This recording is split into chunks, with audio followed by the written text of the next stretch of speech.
कलिकाल सर्वज्ञ भगवत कुंद कुंदाचार्य देव द्वारा विरचित समय सार परमागम ग्रंथ गाथानवी 10वीं का अभ्यास हम कर रहे हैं।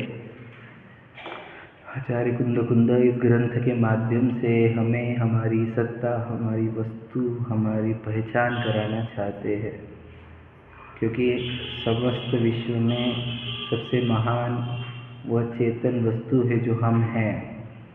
हम स्वयं को भूल गए हैं, अनंत काल हो गया है।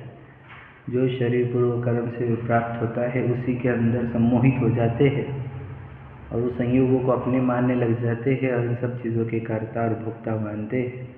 यह महान मिथ्यात्व है, मोह है। तो ये हिप्नोटिज्म है, ये ही हमारे को संसार में रखड़ाता है कि जब ये मिलता है तो हम उसमें राग द्वेष करते हैं और फिर और कर्म बंधन हो जाते हैं। ऐसे ही संसार चलता आया है और इस संसार का अभाव तभी होगा जब हमें अपनी सत्ता पहचान में आएगी। तो तीर्थंकर की देशना, गणधर्वों की, श्रुत केवलियों की देशना तो इसको साक्षात रूप से सभी को अपनी वस्तु बता ही रही थी, परंतु उनके अभाव में आचार्य कुंद ने इस ग्रंथ के माध्यम से हमें हमारी वस्तु बताने का प्रयत्न किया है।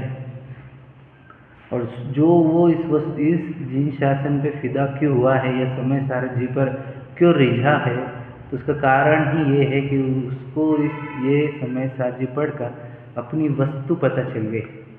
वो वस्तु इतनी महान है, ये पता चलने पर फिर समय सार जी ग्रंथ की महिमा आती है, आचार्य कुंद की महिमा आती है, जिन शासन की महिमा आती है कि इनके कारण, इनके निमित्त से मुझे मेरी वस्तु पता चली है। वो महान पदार्थ का प्राप्त होना ही ये जिन शासन की या समय सार जी की सार्थकता है। तो जब वो कह रहे हैं कि हम एकत्व विभक्त एक ज्ञायक भाव है, एक सत्ता रूप है, शाश्वत सत्ता, परिपूर्ण सत्ता है ना, ऐसी सत्ता हुए और कोई प्रमद अप्रमद रूप भाव हमारे नहीं है, तो यह बात समझ ही नहीं रही है जीवों को। ये सुनकर भी भावों में कोई उछाल नहीं आ रहा। क्यों? वो कह दे क्योंकि वो इस वाचक से वाच्य नहीं बना पा रहे हैं। ये शब्द जो बोले थे किसके बारे में बोले? अपनी वस्तु के बारे, अपने बारे में, परंतु वो शब्द सुनकर भी अपनी वस्तु समझ में नहीं आ रही। इसका अर्थ क्या है? वाच्य तक पहुंच नहीं रहे हैं। कारण हमारे को वाचक से वाच्य बनाने के लिए बोलो ज्ञान को आर्य रूप, ब्राह्मण रूप होना होगा। अगर वो ज्ञान म्लेच्छ रूप है तो इन वाचकों से वाच्य तक नहीं पहुंचेगा। तो जो सामने वाला जीव म्लेच्छ है यानी उसका ज्ञान, तो उसको समझाने के लिए म्लेच्छ भाषा ही प्रयोग करनी पड़ती है। ये आचार्य कुंद स्वयं कह रहे 8वीं गाथा में। अब वो जो हमारे को ज्ञायक बताया उन्होंने 6वीं गाथा में, उसी ज्ञायक को ही वो अब इसके बाद जो समझाएंगे उसी को ही समझाएंगे। जिसको 6वीं गाथा में नहीं समझा, 6वीं 7वीं गाथा में जिसको नहीं समझा, उसको ही समझाने के लिए आगे का पूरा ग्रंथ है। 8वीं गाथा बोलते ही है कि म्लेच्छ को म्लेच्छ की भाषा में समझाना पड़ता है। तो 9वीं गाथा से आगे जो भी है अब वो सब म्लेच्छ को म्लेच्छ की भाषा में समझाया जाने वाला कथा है। समझे क्या? मतलब वो 8वीं गाथा में बोल रहे हैं म्लेच्छ को म्लेच्छ की भाषा में समझाना पड़ता है, नहीं तो ये निश्चय कथन परमार्थ का कहना असंभव है, अशक्य है व्यवहार के बिना। तो फिर उन्होंने 9वीं 10वीं गाथा को आधार बनाया कि देखो 9वीं 10वीं गाथा में सिद्ध किया उनके 8वीं गाथा के कथन को। क्या? कि देखो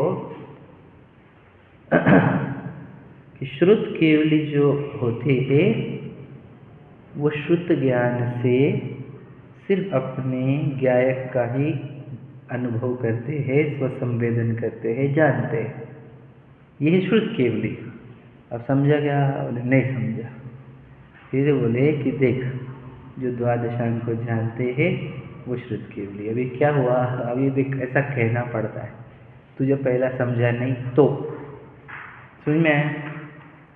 बस यही है कि मैं कौन हूँ, तो तुम्हारा ये भी कहा जाएगा यदि कि तू पुरुष है, पुरुष जैसा रहे, मनुष्य है, मनुष्य जैसा रहे।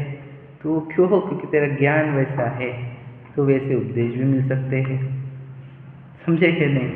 अब है कौन मैं तो वो हूँ लेकिन ये क्यों कहा जा रहा है मुझे, ज्ञान वैसा है। ज्ञान कैसा है? म्लेच्छ। समझे कि नहीं? मैंने बताया भी सब कुछ स्टार्ट की बात है, गाथा के स्टार्ट में, कि म्लेच्छ होते कौन? जिनके जीवन में विवेक नहीं वो म्लेच्छ। हमारे ज्ञान में विवेक ही नहीं है अगर, तो वो म्लेच्छ ज्ञान है। वो जिस ज्ञान में विवेक बढ़ता है उसी ज्ञान को आर्य, या उसी ज्ञान को हम ब्राह्मण कहेंगे। तो विवेक की कमी और या वो विवेक की पूर्णता, उसी के आधार पर तो म्लेच्छता और ब्राह्मणता कही जा रही है। समझे कि नहीं? तो जब हमारे को श्रुत केवली समझा ही नहीं, इसका अर्थ हमारा ज्ञान म्लेच्छ है। फिर हमारे इसलिए कहा श्रुत केवली का अर्थ जो द्वादशांग को जानते हैं। तो समझ में आ रहा है, समझे कि नहीं? मैं आपको और बताऊँ, म्लेच्छ की लेवल इतनी बढ़ती जा रही है 5वें काल में कि द्वादशांग को जानते हैं ये कहने पर भी ना समझ में आए समझे श्रुत केवली क्या होता है?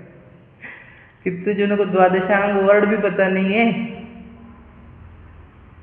सच बताओ, पूछो तो मैं खा देखो, तो स्वाध्याय नहीं करूँगा, द्वादशांग का अर्थ क्या होता है? पूछो, सच बता रहा हूँ। म्लेच्छता की तो कमी नहीं, हम तो जगह ही ऐसी जगह जन्मे हैं कि क्या बताए आप चार और भरे कौन है, समझ रहे? तो ये ज्ञान इतना विवेकहीन होते जा रहा है। पंचम काल किससे होता है बोलो? ये विवेक की हीनता से, ज्ञान की म्लेच्छता से, उसी को पंचम काल कहते हैं। परिणाम गिरने का नाम पंचम काल है, विवेक गिरने का नाम पंचम काल। समझे कि नहीं? परिणाम मतलब विवेक, समझे कि नहीं? विवेक गिरने का नाम पंचम काल है। समझ रहे कि नहीं? तो अभी ये मतलब सोचो, व्यवहार के कथन भी न समझ में आए तो बोलो फिर व्यवहार का भी व्यवहार करना पड़ता है सुने कि नहीं? उपचार का उपचार, समझे? सोचो, और नहीं समझे तो ये उतने लेवल पर गिरना पड़ता। तो वो चार नए बनाने क्यों पड़े? पहले ही नए में समझ में आ जाने चाहिए था। कौन सा नए? कि जो दर्शन ज्ञान चारित्र रूप है वही आत्मा है, वो भी समझा नहीं। राग द्वेष वाला जो कर रहा है वो आत्मा है, वो भी समझ रहा नहीं। फिर शरीर से कर्मों से जोड़ के बताया, फिर संयोगों से बताया, तब भी नहीं समझता है। बताओ, म्लेच्छ मतलब बताओ, आज लोगों को ये बोलना पड़ रहा है मंदिर आओ, तो मतलब सोचो म्लेच्छता की लेवल। स्वाध्याय करो, बोलना पड़ रहा है। एक और हम वो आत्मा की बात सुन रहे हैं, और एक और हमारे पास वो लोग हैं जिनको हमारे को मंदिर लाना है। बताओ कितना बड़ा गैप हो गया। समझे कि नहीं? म्लेच्छता के लेवल तो तुम समझ ही सकते। सब भगवान समझ, सब धर्म समान होते, सब तो सब समान है, सब अच्छी बात बोलते हैं। ऐसे तो बोलते लोग हमारे, कोई फर्क नहीं पड़ता उनको किधर कौन से मंदिर में जाने को। यहाँ पर ही वो दो होने से कितने प्रॉब्लम होते हम जानते है कि नहीं? यहाँ से दिखता ना मुझे कौन झुक रहा है, कौन क्या कर रहा है तो बोला विवेक में म्लेच्छता कितनी है ये देख लो, और खुद के अंदर भी चेक कर कि मुझे शुद्ध केवली समझ में आएगा। निश्चय वाले क्या शुद्ध केवली बता चुका, मैं तो खुद बोल दिया। इतना तो एक्सपेक्टेड भी नहीं था यहाँ पर, वो समझाया मैंने। शुद्ध केवली को पूरा की पूरा समझा दी, ताकि और क्यों समझाना था? मुझे शुद्ध ज्ञान समझाना था कि देखो इशारों से वस्तु तक समझ पहुँच जाओ, ज्ञान की किरणों से ज्ञायक तक पहुँचो, ये बताना था। यही विचार करते करते वो लाइन आ गई ध्यान में कल कि ज्ञान की प्रतिपल उठे था, मतलब किरणों की बात कर रहे हैं नहीं, और क्या बोलते झांकता उसमें आता मेरा, मतलब ज्ञायक सूर्य की। फिर वो प्रभु पतित पावन की लाइन भी याद आ गई, कौन सी? उदय रवि आतम। तो रवि आतम मतलब सूरज। सब बातें सिद्ध हो रही है नहीं? यही है, समझे कि नहीं? ये वो ज्ञान की किरणें निकल रही है और उसको ये ज्ञान की किरणें मति इंद्रियों का प्रयोग करके निकल रही है। एग्जाम्पल मति ज्ञान, इन ज्ञान की किरणों को ट्रेस करना और फिर से ज्ञान की ट्रेस होना, ये शुद्ध ज्ञान। हमें शुद्ध ज्ञान की महिमा आए इसके लिए शुद्ध केवली इतना बताया, समझे कि नहीं? मतलब केवली मतलब सोचो, गायक न दिखते हुए भी गायक का निरंतर अनुभव कराने वाला शुद्ध ज्ञान होता है, समझे कि नहीं समझे? सोचो शुद्ध ज्ञान नहीं होता तो छद्मस्त को आत्मानुभव कभी नहीं होता। सही है कि गलत है? सही है कि नहीं? क्योंकि प्रत्यक्ष तो दिख रही नहीं आत्मा, क्योंकि इस प्रदेश विदेश देखना उसके लिए तो वो ज्ञान चाहिए केवल, है ना? वही उसको आत्मानुभव होगा कैसे? उसको कैसे होता? शुद्ध ज्ञान से होता, क्योंकि उस ज्ञान की किरणें दिख जाती तो पक्का हो गया गायक है वहां पर। समझ में है कि नहीं? तो किरणें देखने वाले को डाउट नहीं होता ऊपर सूरज है कि नहीं। प्रकाश दिख रहा है तो समझ सूरज ऊपर, तो बोलने की जरूरत नहीं, देखने की जरूरत नहीं। तो कितना कॉन्फिडेंस रहेगा कि अभी दिन है कि रात बोलने में, बताओ बोला। अगर कोई 5,000 करोड़ की भी लगाए तो भी लगा लेगा वो। ये होता है इसको बोलते श्रद्धा, इसको बोलते कॉन्फिडेंस, विश्वास। तो इसको कॉन्फिडेंस नहीं है, इधर गया है क्या करके, कितना गया तो अगर कोई 5,000 नहीं 5 लाख करोड़ की लगा ले, इधर गया है तो गया है कि भैया किरणें दिख रही नहीं तेरे को? ये बॉडी में से निकल रही किरणें हाथ पैरों में से निकल रही है, ब्रेन में से निकल रही है, आंखों में से, दांतों में से निकल रही है। ये समझ कौन रहा है? ये किरणें नहीं समझ रही। मतलब कितना श्योर, कुछ श्योर शॉट है कि मैं गया को, और किसी को विश्वास करना नहीं है। तो विशाल मतलब प्राप्त पर्याय में बस मग्न, समझे कि नहीं? इसलिए शुद्ध ज्ञान की महिमा बढ़ाने के लिए इतना कुछ कहा कि शुद्ध ज्ञान का प्रयोग करो, समझे कि नहीं? जो सुना उसको विचार करो, और विचार करने वाले को नहीं वो देखो, समझे कि नहीं? और वो ज्ञान की किरणें देखने के लिए मुझे बताओ, आपको थोड़ा सूक्ष्म ज्ञान चाहिए कि नहीं? ऑब्जर्वेशन चाहिए ना, ऑब्जर्व करने के लिए डिस्ट्रैक्शन जीरो होने चाहिए ना। उसमें खाओ पियो घूमो फिरो गप्पे टप्पे टेलीविजन मोबाइल, उसमें ज्ञान की किरणें दिखती कि नहीं दिखती? क्या हमारे को क्यों नहीं दिख रही? क्योंकि हम उसमें इन्वॉल्व है। आप समझे? आप साइड में हटो, विचार करना चालू करो तो देखो दिखेगी। सीधी सीधी बात है।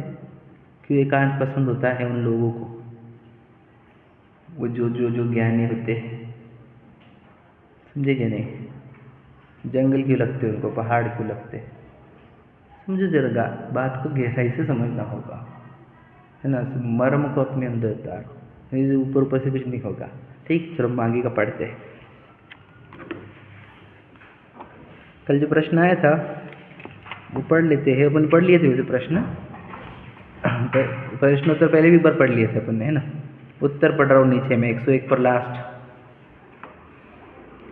स्वधर्मादि इंद्र लोकांतिक दे सर्वासिद्धि आदि के अहम इंद्र भी तो द्वादशांक के पाठी और आत्मानुभवी होते हैं, तथा यह तो आप जानते ही है कि देवगति में संयम नहीं होता, अतः उनका गुणस्थान भी चौथे से ऊपर नहीं होता। द्वादशांक के पाठी है मतलब वो भी श्रुत केवली। वो बोले तो हमने जिनवाणी में सुना है कि बस मुनिराज ही श्रुत केवली होते, तो कहते तो जिनवाणी में लिखा हुआ है 12 अंक के पाठी है, समझे कि नहीं? यद्यपि यह सत्य है कि चौथे से 12वें गुणस्थान, वो हो गया अपना पहले, है ना? नहीं हुआ क्या? हाँ, चौथे से 12वें गुणस्थान तक के जीव शुद्ध केवली हो सकते, तथापि आशय यह कदापि नहीं कि चतुर्थ गुणस्थान से लेकर 12वें गुणस्थान तक का प्रत्येक व्यक्ति शुद्ध केवली होता है, नहीं होगा वो, समझे ना? कि शुद्ध केवली चौथे से 12वें वाले होंगे उसके बीच में, लेकिन हर एक चौथे से 12वां वाला शुद्ध केवली नहीं होगा, क्योंकि शुद्ध केवली होने के लिए स्व संवेदन ज्ञानी और द्वादशांक का पाठी दोनों शर्तें पूरी होना अनिवार्य है। ठीक है, अब देखो, जब चौथे गुणस्थान में शुद्ध केवली हो सकते हैं तो फिर तो पंचम काल में भी शुद्ध केवली हो सकते होंगे, क्योंकि पंचम काल में भी 6वें 7वें गुणस्थान में जुड़ने वाले भावलिंगी संत हो सकते हैं, होते भी है। सुनिए, अब क्लियर है प्रश्न? इस प्रश्न पे तो उठे, हम कितने बार डिस्कस कर लिया। हाँ, क्यों नहीं, अवश्य हो सकते। कौन? हाँ, पंचम काल में जो है ना बद्रबाहु, क्योंकि अंतिम शुद्ध के लिए बद्रबाहु पंचम काल में ही हुए हैं, उनके पहले भी अनेक श्रुत केवली पंचम काल में हुए हैं, जिनकी चर्चा जिनागम में है। अतः अभी श्रुत केवली नहीं होते। यह आचार्य जयसिंह जी की जो वाक्य है वो उनको बोलना है श्रुत केवली भद्रबाहु के बाद का काल पकड़ रहे, अब कोई श्रुत केवली नहीं होंगे। मुझे बताओ बीच में खंड पड़ा क्या? मुनिराज मतलब मुनि श्रृंखला में खंड पड़ा था, पता है ना आपको? 18.5 तक अखंड चलेगा, ऐसा नहीं। तो मुनि बीच में से खंडित होंगे, वापस बाद में मुनि वापस मिलने लग जाएंगे, दिखने लग जाएंगे, ऐसा होता है, पता है ना आपको? मुझे बता फिर शुद्ध केवली भी बाद में आ सकते हैं ना?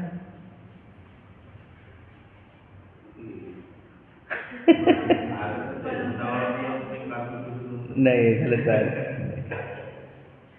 प्रश्न समझे मेरा? नहीं, इसको लॉजिकल भी चाहिए थोड़ा, मैं बताऊंगा।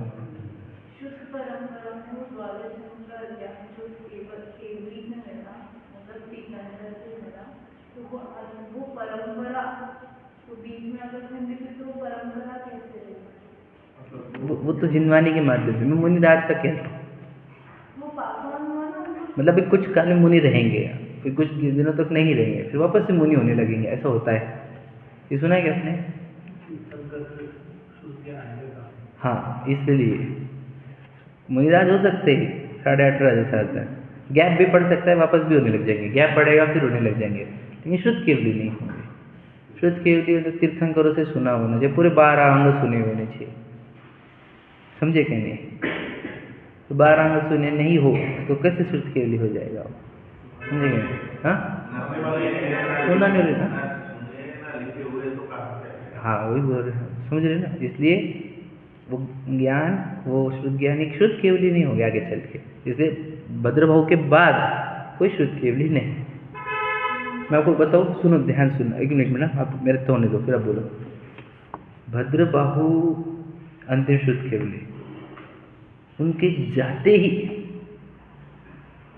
क्या हो गया? बोलो। नहीं, वो जाने के बाद तुरंत तो 2 डिवाइडेशन हो गए जेएनयू में। देखो, सोचो, मतलब कितना फर्क पड़ता है। आप समझेंगे क्या बोल रहे हैं? जैन धर्म के फुट पड़ना चालू हुई बाहर से। अब कितने फुट पड़ी वो तो सबको जानते हैं आज के काल में। मतलब सोचो, वो काल जब खराब होते जाता है, समझ में, तो खराब होते होते 2 टुकड़े भाई पर हो गए श्रुत केवली जाने के बाद। श्रुत केवली तक नहीं हुए। अब देखो, उनके बाद और आचार्य कुंद में शायद 200-250 साल का गैप है, शायद ना, अप्रोक्सीमेट बोलो, कंफर्म कर लेना। आचार्य कुंद के सामने क्या समस्या थी पता है आपको? कि सब के सब श्वेतांबर हो रहे थे, सब के सब श्वेतांबर हो रहे।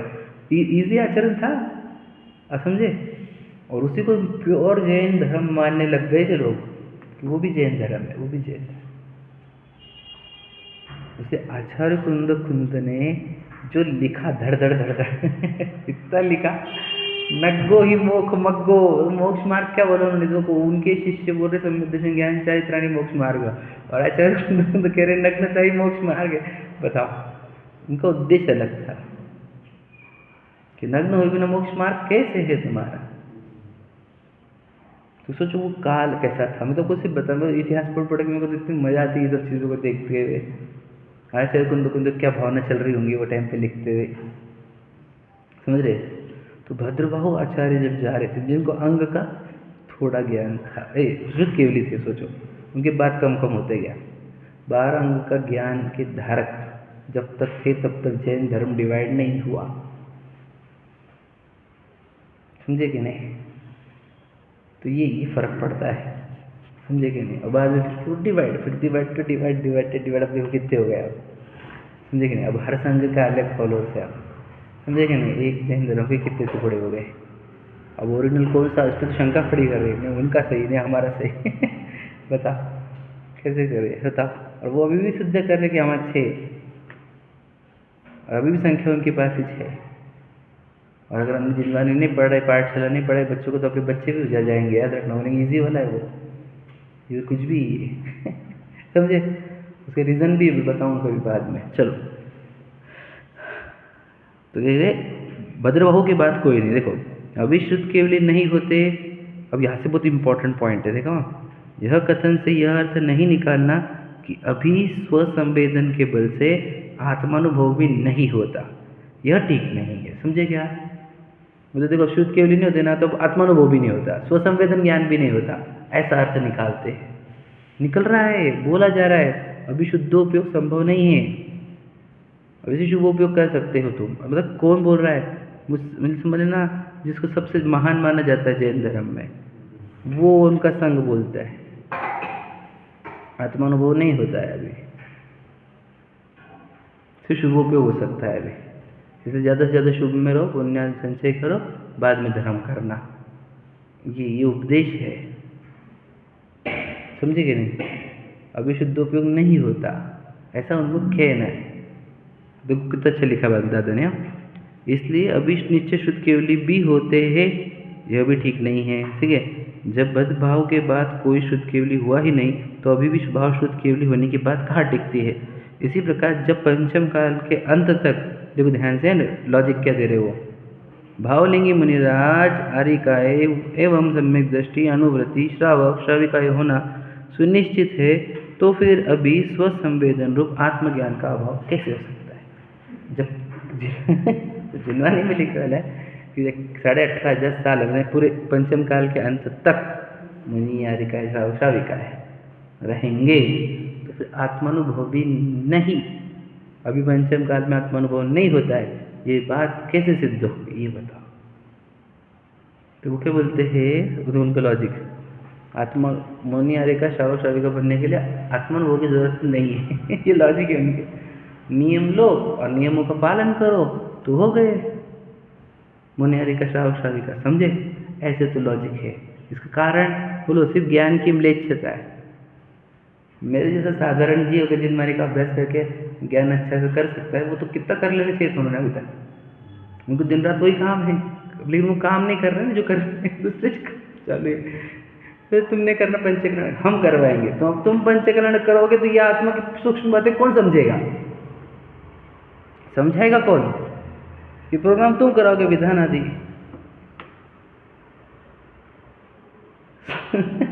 तुम वो नहीं समझा रहे थे, हमको समझाना पड़ रहा है। तुम बोलते नहीं नहीं तुम मत सिखाओ, तुम मत सिखाओ। सही बात है, हमने सिखाया, तुम सिखाओ, हम सिखाना बंद कर देंगे। और तुम वो काम कर रहे हो लौकिक वाले। समझे कि नहीं समझे?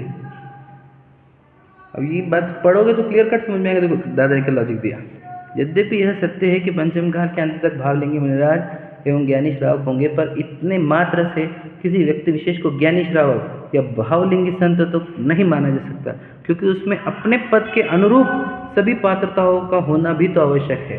अब इसी लाइन को क्या बनाया, औजार बनाया, कि जब 18,500 साल तक यानी पंचम काल के अंत तक मुनिराज लिखे, तो तुम कैसे बोलते हो कि हम नहीं हैं? समझे क्या नहीं? मतलब ये देखो, ये जिन शासन के विरुद्ध बात कर रहे हैं ऐसे बोलते हैं समझे क्या नहीं समझे? समझे क्या लॉजिक?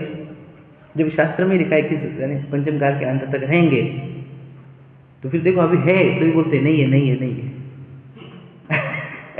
तो देखो ये शास्त्र के विरुद्ध बात कर रहे हैं। और कहीं पर भी उन्हें बोला किसी ने कि पंचम काल में मुन्ने होते, लेकिन वो ये बात को औजार बनाते हैं, औजार। समझे क्यों नहीं? फूट पाड़ने के लिए।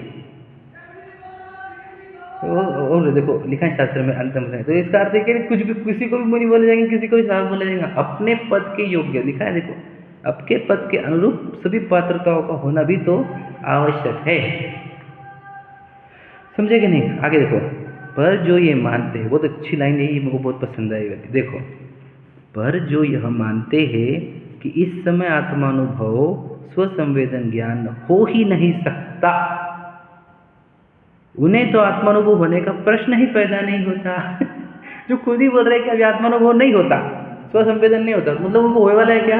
मतलब वो क्लियर कट उनको नहीं होने वाला है। और जब आत्मानुभव नहीं हुआ तो कौन सा गुण स्थान, चौथा, पांचवा, छठवा, सातवां, आठवां कौन सा देंगे तुम? विचार करो। फिर मुनि किस आधार पर? तुमको बाहर के नग्नता को मुनि माना है तुमने? गुण स्थान वालों को या कर्णानुयोग वालों को बोलो कि नग्नता वाले सब छठवें सातवें गुण स्थान वाले होते हैं क्या?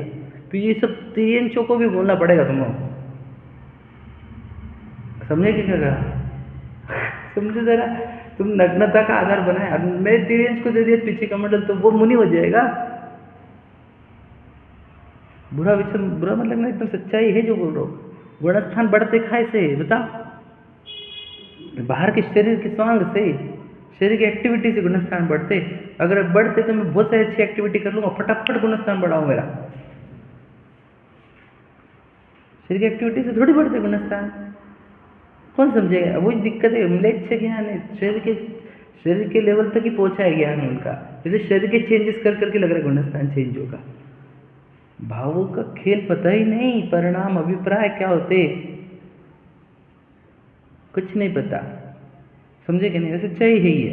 नहीं तभी तो ऐसा बोल रहे कि कोई संवेदन ज्ञान नहीं होता, स्वसंवेदन ज्ञान नहीं होता, आत्मानुभव। तुम ये सिद्ध कर रहे हो कि तुम्हारे को नहीं हुआ है। आप क्यों बोल रहे हैं? आप क्यों बोल रहे हैं? क्योंकि हम सिद्ध कर रहे हैं कि हमारे को हुआ है, हमारे को हुआ, इसी से हम सिद्ध कर रहे हैं कि होता है। समझे क्या नहीं? अगर नहीं होता, समझे क्या नहीं? फिर मुनियारी का श्रावक श्राविका जो जिनवानी में लिखे हुए, तो जिनवानी में तो वही लिखे होंगे ना, कौन से? भावलिंग वाले। तो वो कथन झूठा ठहरेगा फिर, अगर तुमने ये बोल दिया तो कि पंचम काल में स्वसंवेदन नहीं होता, फिर वो कथन झूठा ठहरेगा कि पंचम काल के अंत तक भावलिंग मुनिराज हरिकाय श्रावक श्राविकाएं रहेंगे करके। समझे कि नहीं समझे क्या बोल रहा हूँ मैं?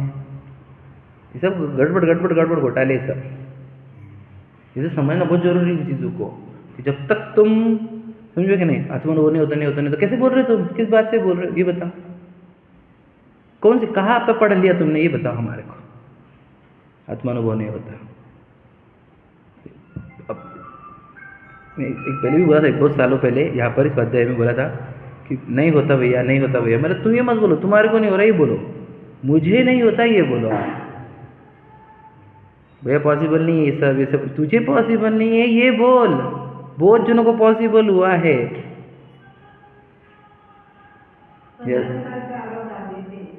हाँ सुनिए, पंचम काल में किसका निषेध है बताओ? सिर्फ मोक्ष जाने का, मुनि बनने का निषेध है कि सम्यक दृष्टि बनने का निषेध है कि क्या? क्लियर कट है। मुझे बताओ छठवें काल में सम्यक दृष्टि हो सकता कि नहीं? कोई प्रश्न का उत्तर दीजिए आप।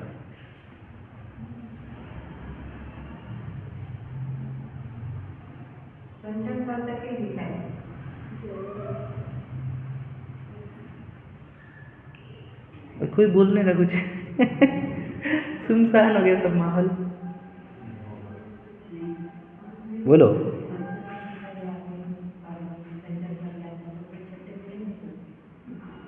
बोलो ना, पता नहीं, आपका व्यू दे दो। तो मतलब बोलना क्या है? अल्टीमेटली नहीं होता ये बोलना है ना? नहीं होता बोलना है क्या? सही है ना? सही है ये। छठवें काल में सम्यक दर्शन नहीं होता, कारण बताओ? परिणाम खराब होते हैं, ठीक है बोलो। और धर्म नहीं रहेगा, है ना? धर्म नहीं रहेगा मतलब क्या नहीं रहेगा बोलो?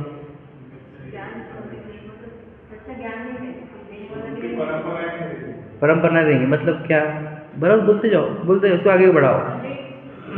लेच्छता बढ़ेगी, ठीक है। आप उपदान से बात कर रहे हैं। हाँ हाँ, देखो ये है उसका उत्तर। सच्चे देव मिलेंगे क्या? नहीं। सच्चे शास्त्र मिलेंगे क्या? सच्चे गुरु मिलेंगे क्या? नहीं। अब समझ में आएगा आपको, एक पक्का हो गया। ये निमित्त है, सम्यदर्शी के निमित्त। आप उपादान से बात करें क्योंकि मैं रोज आपको उपादान की बात बोलता हूँ।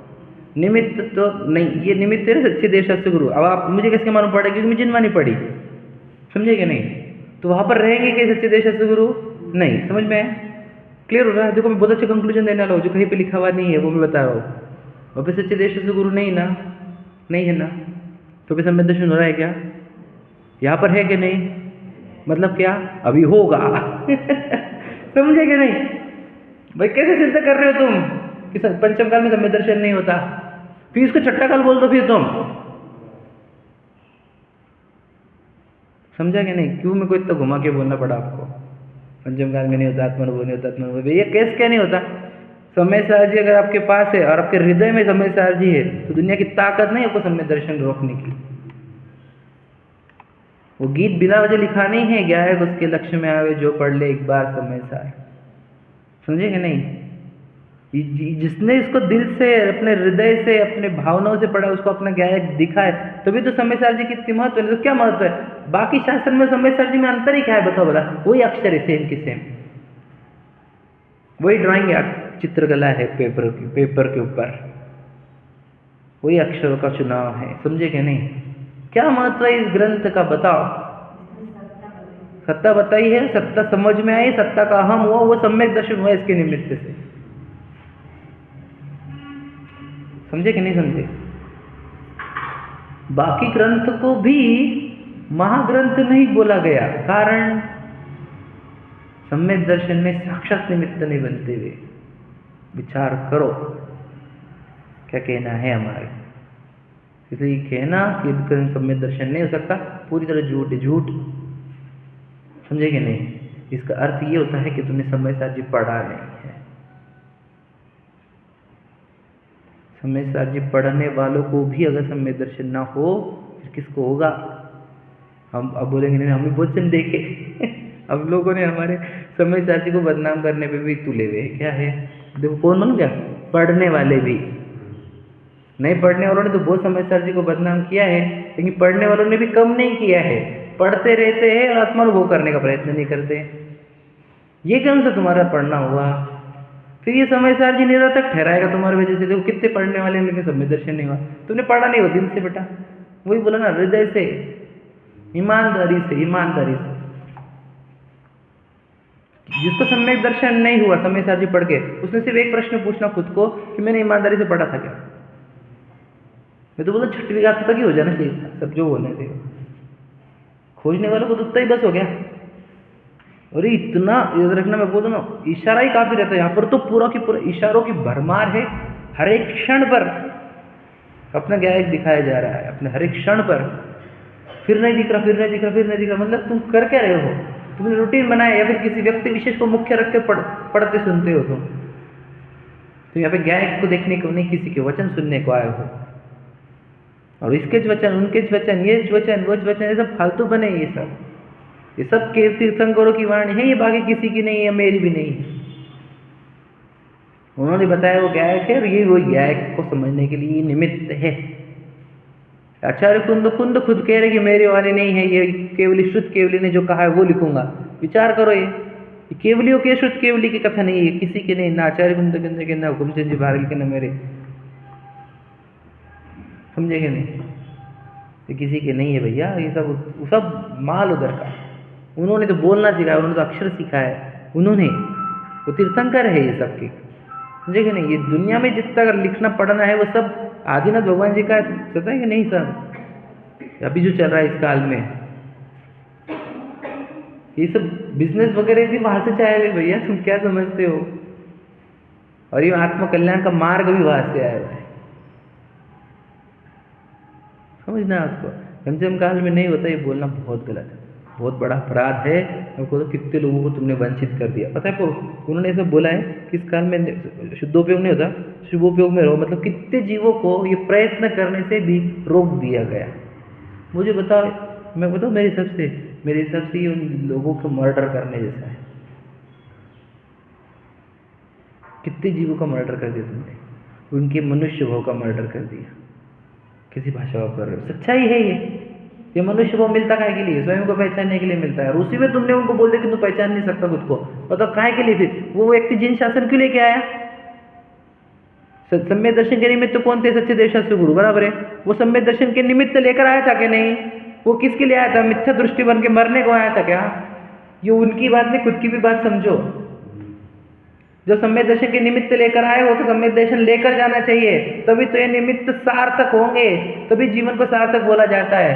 नहीं तो इस निमित्त को निरर्थक कर दिए हैं हमने। गायक को बताने वाली प्रतिमा है आपके सामने, गायक को बताने वाली जिनवानी है, फिर हमारे को गायक ने दिखा, मतलब क्या कर रहे हैं हम? बस रूटीन बना करके छोड़ दिया है। किसी ने पानी छानने को धर्म समझा है, किसी ने रात्रि भोजन को नहीं समझा है, किसी ने शास्त्र सामने लेकर बैठने को धर्म समझा है। याद रखना, आप किसी को धर्म समझ रहा नहीं यहाँ पर। किसी ने नग्नता को धर्म समझ लिया, बताओ। सब अलग अलग लोगों ने किधर किधर समझ के रखे। बोलना ये गलत है। ये तू निमित्त लेकर आया। मैं बताऊँ आपको, मेरे सामने मेरा जैन कुल में जन्म लेना और मेरे को तीर्थंकर भगवान की प्रतिमा दिख जाना, ये सूचक है इस बात का कि मैंने भावना भाई थी कि मेरे को स्वयं को पहचानना है। झूठ नहीं बोलते, मैं जिनवारी के ऊपर हाथ रख कर कहता हूँ, क्योंकि मेरे कर्मों के रैंडमनेस नहीं रहती है, इनके कैसे लॉजिक बैठते हैं, ये एल्गोरिदम क्या है ये समझता हूँ मैं, कि रैंडमली ये भगवान जी ने आए, रैंडमली मैं जैन कुल में नहीं आया हूँ। ये एक एक चीज़ों की मैंने भावना भाई ये प्राइस पे की है। जो मेरे सामने तीर्थंकर परमात्मा यानी वीतरागी जीव है ना, और ये जिनवानी जो आई है ये इस बात का सूचक है कि मैंने भावना भाई थी कि मुझे खुद को पहचानना है, मैं कौन हूँ, हु एम आई। अब बोलेंगे नहीं कितने लाखों की भरमारी, वो सब थे वैसे ही लेकिन सब भूल गए हैं। इसलिए कोई मनुष्य जन्म पाकर जैन धर्म पाकर भी अगर मिथ्या दृष्टि जाए तो बहुत दुख होता है मुझे इस बात का कि वो जीव कहाँ दिखेगा, अपनी गोद में कहाँ पड़ेगा बता। और इतने जीवों को धर्म नहीं समझने दिया जा रहा है, कौन से लेवल के षड्यंत्र चल रहे हैं पता नहीं आपको, क्या क्या बोला जा रहा है, बिल्कुल सुनो मत, पढ़ो मत, इनके शास्त्र में पढ़ो, इनसे सुनो मत, क्या क्या क्या क्या बोला जा रहा है। क्यों? उनकी दुकानदारी चलाने के लिए इतने जीवों को सम्यक दर्शन से वंचित किया जा रहा है, अपनी सत्ता से वंचित रखा जा रहा है, भक्त बना के रख दिया। एक कोई बता देने कि तू एक परिपूर्ण सत्ता है, तू परमात्मा जैसा भगवान है एक, समझे क्या नहीं, तू स्वयं पूर्ण है, हमारे सामने आ मत, झुक मत, कोई नहीं बोलता, बने रहो हमारे शिष्य।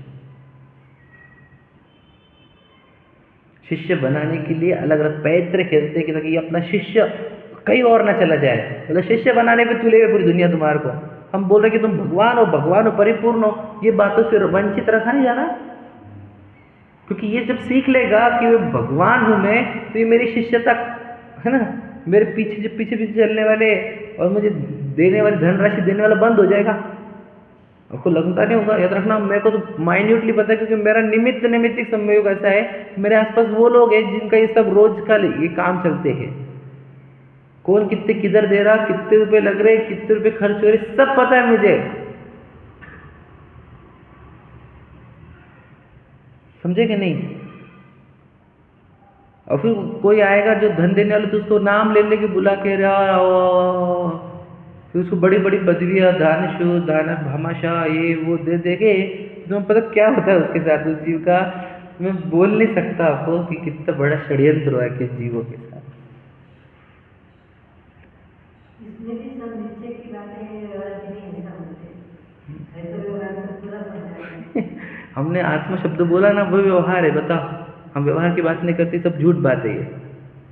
हमने दर्शन ज्ञान चारित्र बोला ना, यही व्यवहार था, व्यवहार की बात नहीं बोलते, सब झूठ है। और वो सब झूठ बोल रहा क्या कि उनके बस वही की बात है, उनके शिष्यगण कम ना हो, उनका वर्चस्व कम ना हो, चाहे ये जीव हजारों लाखों निगोद चले जाए, मेरी महिमा कम नहीं होनी चाहिए। ये तो चल रहा है लोगों का, किसी को चिंता नहीं है कि भी कि निगोद ना चला जाए, किसी को नहीं है, खुद की भी नहीं है, सही बात, उपलना हो, इसीलिए वर्ड यूज किया उनके लिए। पंचम काल में सम्यक दर्शन नहीं होता, ये सबसे बड़ा झूठ है इस दुनिया का। कोई अगर कह रहा है तो समझ लेना वो बहुत जीवों का मर्डर कर रहा है, उनके मनुष्य भों का मर्डर कर रहा है। हम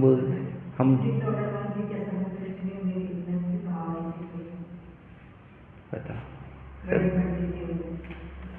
कौन समझे इन चीज़ों को, कौन समझे बताओ।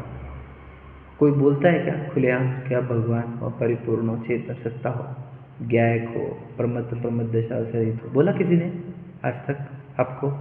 कभी सुना अपने कान पे पड़ा आपके? बोलो भैया।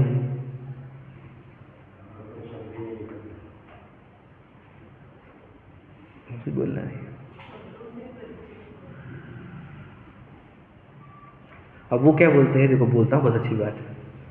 वो बोलते भैया तुम्हारे लोग स्वाध्यायी है, तुम अच्छी अच्छी बातें सिखा सकते हो, समझे कि नहीं। हमारे सामने आने वाले इतने फटीचर है सुना, अब उनको इतनी बड़ी बड़ी बातें करें कुछ समझेगा नहीं, उनको वो बिखर जाएंगे। और लॉजिक क्या देते हो समझो, ठीक है, बे समझे क्या, ये लॉजिक देते कि नहीं। अरे टॉप लेवल की बात है, टॉप लेवल के लोगों को सुना तुम, बेसिक लोग हैं हमारे पास, एकदम बेसिक रॉ, तो उनको तो ये बातें बोलनी पड़ेगी, उनको मंदिर जाओ, पूजन करो, प्रसाद करो, स्वाध्याय करो, समझ में? स्वाध्याय तो बोलते नहीं वो, दान दो, ये दो, आदि आदि आदि, समझ में? तो उनको यही बोलना पड़ेगा हमारे को, याद रखना सर। आप जो बोल रहे हो बात सही है, लेकिन याद रखना, और वो ज्ञान वाला, उसका ज्ञान बेसिक था, म्लेच्छ था, तो तुमने उसके ज्ञान को प्रो बनाने का प्रयत्न क्यों नहीं किया? अब हम भी तो इसी फटीचर ज्ञान के थे, हम भी म्लेच्छ ज्ञान के धारक थे, पर अभ्यास करने करने से जब हमारा ज्ञान, जब इसी जन्म में ना, इसी असली पूर्व कला के आए थे, इसी जन्म में कुछ वर्षों में जब हमारा ज्ञान थोड़ा सा बढ़ रहा है, तो इन लोगों का भी तुम प्रयत्न करते, तो ये भी फटीचर ज्ञान से, ये भी आर्य ज्ञानी होते, तो उनको भी तुम ये गहरी गहरे जैन सिद्धांत सिखा सकते। पर किसी ने प्रयत्न किया क्या कि इन फटीचर ज्ञान वालों को उच्च तक लेकर जाए? किसी ने प्रयत्न नहीं किया, उनको तो और नीचे के लेवल पर लेकर जाकर उनका शोषण किया जा रहा है, उनके ज्ञान को और म्लेच्छ बनाया जा रहा है। ये म्लेच्छ बनाना है, ये शांति मंत्र से ये होगा, शांति धारा में तुम्हारा नाम लेंगे तो ये होगा, ये सब म्लेच्छ बना रहे हैं। भगवान जी के बीच में मेरा नाम आना चाहिए, वो मंत्रों के बीच में, संस्कृत मंत्रों के बीच में, विचार करो जरा। तो ये लगा तुम्हारा मंत्र हो जाएंगे, अच्छा हो जाएंगे, ये हो जाएंगे, हो जाएंगे, सब गलत चीजें है ये, सब के सब, और ज्ञान को म्लेच्छ बनाया जा रहा है। तुम को पता था ना ये बेसिक ज्ञान वाले, तो इनके ज्ञान को आर्य बनाने का तुमने प्रयत्न क्यों नहीं किया? इनको होशियार बनाने का प्रयत्न क्यों नहीं किया तुमने? इतने साल हो गए ना, क्यों नहीं करते प्रयत्न? किसी को होशियार बनने देने का नहीं है, बनाने वालों को रोकने का है। होशियार बनाने मत दो लोग को, मेरे पास रिकॉर्डिंग है लोगों को होशियार नहीं बनने देने का। तुम हाँ, लोगों को होशियार नहीं, ज्यादा होशियार नहीं बनाने का रिकॉर्डिंग है, समझे? देखो ऐसी दिक्कत है। इसलिए देखो, मैं को इतना सोचता हूँ कि अपन जाने से पहले ना अपन तब सब कुछ बोल के चले जाए, जो अपने अंदर है सब कुछ, कोई रोक टोक नहीं है अपने अंदर, सब बोल सच्चाई, जिसका होने का हो जाएगा भला। ये मनुष्य भाव, ये सच्चे देवशास्त्र गुरु कहा कि किस बात का लक्षण है कि मुझे सम्यक दर्शन हो सकता है, उसके चिन्ह है ये। और मैंने ये भावना भाई दी कि मुझे स्वयं को पहचानना है, उसके चिन्ह है। सोचो आपके सामने दूसरे भगवान जी भी रह सकते थे, ऐसे ऐसे ऐसे वाले, है ना, त्रिशूल वगैरह वो वाले, वो नहीं, तुम्हारे सामने ये भगवान है, काहे के लिए? ऐसे ही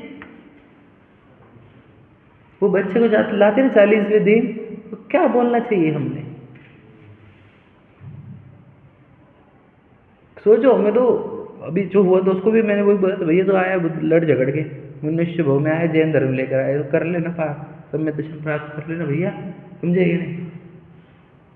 ये मनुष्य भाव सम्यक दर्शन के बिना व्यर्थ हो जाएगा। क्या व्यर्थ हो बोलो? ये निमित्त व्यर्थ हो जाएंगे। सम्यक दर्शन का कौन सा निमित्त तुम नहीं लेकर आए, ये बता सको? नहीं, सच्चे भगवान तीर्थंकर नहीं, तीर्थंकर उनकी वाणी है ना, ये तीर्थंकर ही चाहिए मुझे, आज नहीं ये वाणी उनकी, निमित्त कौन सा नहीं समझाने वाले नहीं है।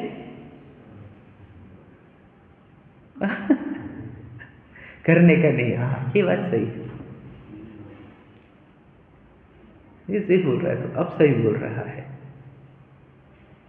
अब बताओ तुझे, चलो ये बात समझ लो, नहीं करने का है। अब मुझे बताओ, ये लाइफ तो खत्म होने वाली है, फिर एंजॉय मार, तो वर्ल्ड टूर मार ले, खा पी ले, बच्चे पोते नाती पड़ पोते सब देख ले, जो तुझे देखना, जितने प्रॉपर्टी देखने की वो देख ले, बस उसके आगे का क्या है बताओ?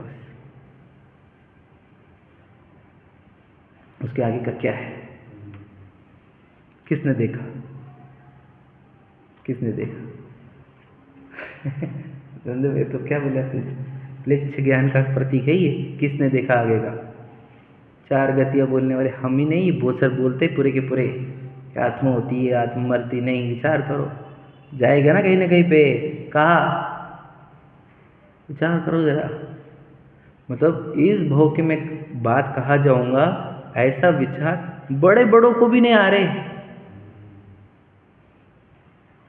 चलन तो बोलते चलन तो बस डर ही नहीं है, सच्चाई देखने पा रहे कि बस पता बोलता ना, हमेशा पीछे से भाग रहा है, दिख रहा है क्या? काल सिंह कब दबोचेगा पता नहीं मुझे, मैं मालूम मुझे भाग रहा हूँ मैं, लेकिन उसका टाइम आया, एक झपटा मारेगा सब भुर, ये बॉडी गई, ये आसपास के लोग गए, ये आवाज, ज्ञान, शोभम ज्ञान सब गया, और जो निमित्त सब गए। अब कौन से निमित्त मिलेंगे बोलो? अब तुझे तो एक केंद्र में फेंका जाएगा पहले तो, और अगर तू बहुत कुछ उछाल कूद कर भी लिया तो मनुष्य में आएगा, लेकिन अजैन में जाएगा, तो वो मनुष्य वो भी बर्बाद में जाएगा वो, क्योंकि फिर निमित्त ही नहीं सच्चे। समझ में आ रहा है क्या क्या कह रहा हूँ मैं? पंचम काल में सम्यक दर्शन नहीं होता। बात झूठी क्यों है? क्योंकि यहाँ पे निमित्त उपस्थित है, ये सिद्ध करता है कि यहाँ पर सम्यक दर्शन हो सकता है। क्लियर हुआ? ये मुझे बताना था, नहीं तो ये सच ये भगवान याद रखना। अभी सम्यक दर्शन नहीं हो सकता तो याद रखना, उसके लिए कंपल्सरी कंडीशन क्या है मालूम है आपको? एक भी प्रतिमा नहीं होनी चाहिए भारत भर में, एक भी जिनमानी नहीं होनी चाहिए, एक भी मुनिराज या आरिका या श्रावक श्राविका नहीं होनी चाहिए। जिस दिन ये कंडीशन आ जाएंगे उस दिन आप ये कह सकते हो कि सम्यक दर्शन नहीं होता। तो वो सिर्फ छठवें काल में पॉसिबल है, इसलिए पंचम काल में सम्यक दर्शन होता है, होता है, होता है। समझ में आएगा आपको? पक्का हो गया? पक्का हो गया? अब कोई डाउट नहीं रहना चाहिए, इसलिए मैं तो कन्विंसिंगली बोलता हूँ आपको। ये निमित्त बता रहा है कि यहाँ पे हो सकता है। ठीक, देखो निष्कर्ष के रूप में हम इतना कह सकते हैं, बस 2 मिनट में खत्म करो, इतने पैराग्राफ बस। अब कल अपना कंप्लीट हो जाएगा, अपन 11वीं का तो चालू कर देंगे। देखो निष्कर्ष के रूप में हम ये कह सकते हैं कि शुद्ध ज्ञान का अधिकतम विकास द्वादशांक का पाठी होना ही है। समझ में? मैक्सिमम डेवलपमेंट ऑफ शुद्ध ज्ञान कितना है? द्वादशांक का पाठी। इस कारण ही उसे यह सर्वश्रुत कहा है। समझ में? क्योंकि मैक्सिमम डेवलपमेंट हो गया, इससे सर्वश्रुत। जो आत्मा सर्वश्रुत को जानता है वह शुद्ध केवली का अर्थ यह हुआ कि जिस आत्मा का शुद्ध ज्ञान पूर्ण विकसित हो गया है वह शुद्ध केवली है। समझ में आया? तो पूर्ण विकसित का अर्थ क्या बोलो?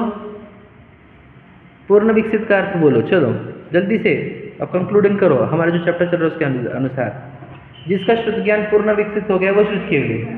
हाँ,